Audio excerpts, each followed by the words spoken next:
Hey everyone, and welcome to today's Explainer. I'm absolutely thrilled to have you here. Today, we're digging deep into the fascinating psychological undercurrents of English grammar. We're going to look at the exact language structures we use to express total control over our choices and, on the flip side, complete surrender to our emotions. It's kind of like the grammar of preference versus the grammar of powerlessness. Trust me, mastering this is a real game changer for how you speak. So picture this, you're in a situation where you have to make a really tough choice. Maybe you chose to stay in instead of going out to a crowded party, and you needed to firmly set that boundary. Now compare that with a moment where you just completely lost control of reaction. Like someone told a joke so funny you literally burst out laughing in a dead silent room. How do you actually articulate those two extremes with absolute precision? Well, that's exactly what we're solving today. All right, let's just dive right in. To guarantee we're getting precise native level accuracy, we are pulling our formulas straight from today's curriculum document. We're going to master two main structures here: would rather, which is all about preference and choice, and can't help, which dictates our absolute inability to stop a feeling or a reaction. Here's our quick roadmap for this explainer. First, we'll master would rather, then we'll move on to expressing past regrets, followed by the can't help reaction. After that, we'll bulletproof your grammar by looking at some common mistakes to avoid, and finally, we'll wrap up with some advanced idioms and vocabulary. Let's get to it. All right, Section 1, Mastering Would Rather. We are starting right off with the grammar of taking control and making active choices. Let's look at the textbook definition from our source text. Would rather literally means to prefer, to choose one thing over another, or, to like one option more than another. When you use this structure, you're essentially acting as the architect of your own reality. It is the ultimate tool in the English language for asserting your personal preference and laying down clear boundaries.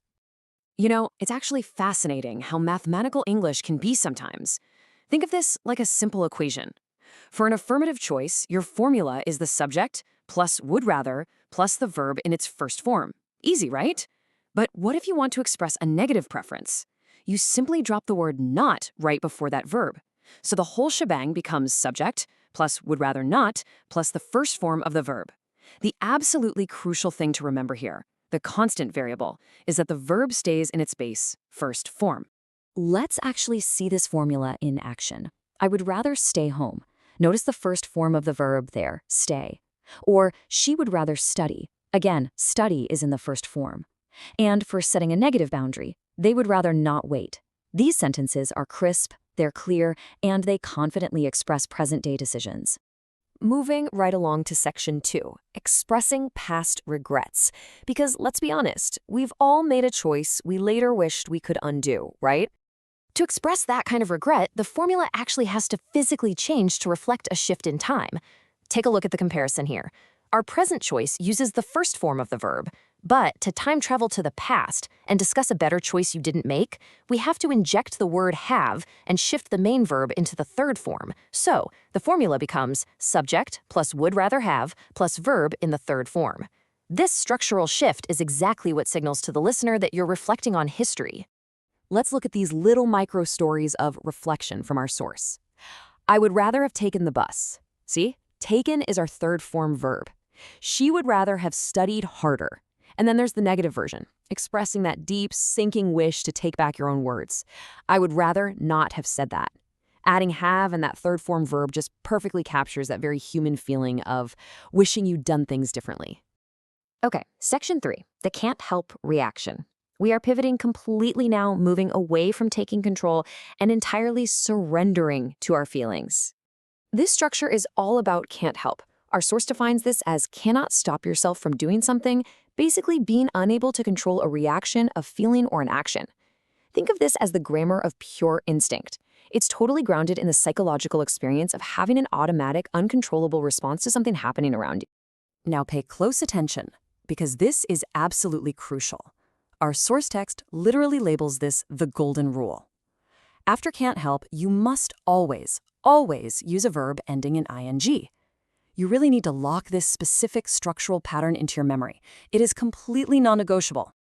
And just like we did with would rather, we can shift this involuntary reaction into the past. But notice how much simpler it is this time. To go from a present reaction to a past reaction, all you do is change can't to couldn't. That's it. The ing verb remains totally constant. Subject plus couldn't help plus verb ending in ing. These examples really paint a vivid picture because they show the immediate cause and the totally inevitable surrendered effect. The joke was funny. I couldn't help laughing. The reaction just happened automatically. The movie was sad. She couldn't help crying. The baby was cute. They couldn't help smiling. An external force acts upon you, and your ing reaction is simply unavoidable. Moving on to Section 4, avoiding common mistakes. Because hey, even the most advanced learners fall into certain traps with these specific formulas. This is exactly why we rely heavily on our source documents. There's a dedicated section here pointing out the wrong sentences versus the correct ones.